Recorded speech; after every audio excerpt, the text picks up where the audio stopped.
هذه عندي خديت رطل فريز، غسلته بالكدا باش نقصه على 4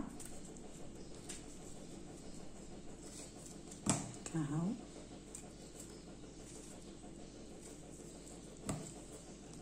نعمل هنا باش ناخذ مونك فروت اورجانيك، هنا بديل السكر.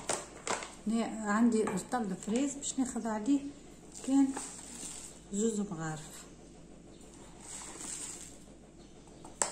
بديل السكر، باش نخلطو بالكدا ونخليه يقعد يرتاح حتى يسيب شويه الماء نتاعو الفريز.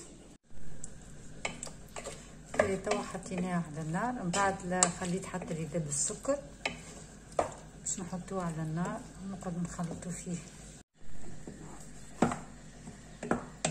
نخلطوه ديجا هاكا سايب الماء نتاعو. بعد كي يعمل الكراوه باش نحاولو نحوه. هوني باش نزيد مغرفه كبيره تاع ماكله قارص،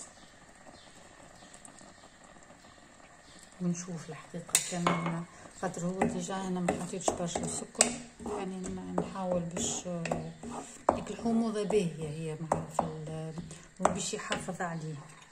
باش نزيد مغرفه اخرى هكا باش يصبر، هو القارص خاطر باش يصبر المعجون. ونخلوها كيكه يطيب حتى يعقد بالكدا. هذه التكستور من بعد طفيت عليها الغاز باش نخليها كيكه. وهنا باش ناخذ غران دو شيا، الغران دو شيا باش تعطي هكا تكستور نقو في المعجون. باش نحط 2 مغارف. الجيل باش يسيب، من تعرفوا الغران دو شيا يسيب الجيل نتاعو خاصة مع السخان تو.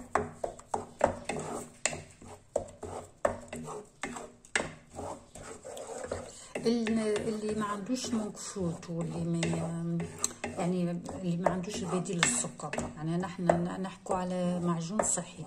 اللي ما عندوش بديل السكر خاطر فما يا تستعمل سكر ستيفيا والا سكر مونك فروت، خاطر بصراحه راهو مثلا سكر التمر لا، خاطر باش يولي ما عادش يظهر المعجونه نتاع الفريز، النكهه نتاع الفريز تتنحى. كي تحب تستعمل العسل تعمله في الاخر من بعد ما يطيب، هو هكاكا بك القارص وكل شيء في الاخر. كي من بعد ما تعمل الغران دو شيا تحط العسل. باش نحاول باش نعبيهم في البيبسات صغيرين باش كي نحل تقعد ما يفسدش الواحد كي نخرجها من الفريجيدير. باش نعبيهم.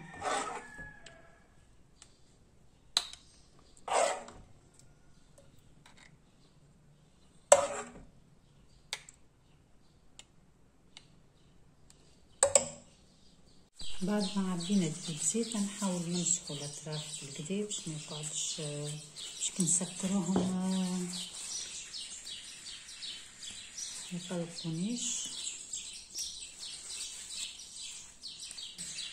توا بما انهم سخان باش نخلي معملتات البيبسات باهيين باش نحط لهم بابي اسويتو حتى يبردوا تماما باش نسكرهم.